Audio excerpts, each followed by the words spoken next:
ఎప్పుడైతే నాకు లోకేష్కు ఆ యొక్క అభిప్రాయాలు భేదం వచ్చిందో, ఎప్పుడైతే వాళ్ళకు నా నుంచి ఏం కావాలనేది నాకు ఏం జరిగింది మీకు లోకేష్కి పెద్ద ఏం జరిగింది?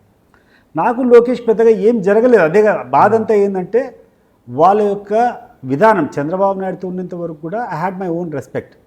కానీ లోకేష్ పార్టీలోకి వచ్చిన తర్వాత అతని యొక్క బిహేవియర్లో ఉన్నటువంటి ఆ అహంకారము, ఆ తర్వాత అతని మనుషులు చూసే విధానం నాకు నచ్చలేదు.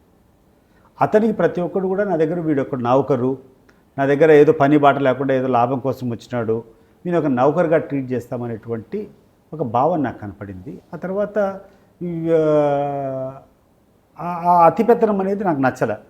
చంద్రబాబు నాయుడు గారు దగ్గర ఉన్నంత వరకు కూడా ఐ ఫెల్ట్ నేను కూడా ఆ కుటుంబంలో ఒక సభ్యుడిని. మీరు ఒకటి జాగ్రత్తగా గమనించండి, నేను ఆ కుటుంబంలో ఒక సభ్యునిగా వ్యవహరించినటువంటి నా గౌరవం వేరు. నన్ను ఒక నౌకరుగా ఏదో నువ్వు కూర్చున్నా నీకు 400 ఇస్తా 500 ఇస్తా నువ్వు నా ఇంట్లో నౌకరు మాదిరి పని చేయనటువంటి విధానం అది నాకు లోకేష్లో స్పష్టంగా కనపడింది. కాబట్టి అక్కడ పనిచేయడం అనవసరము అనుకొని బయటకు వచ్చేసాను.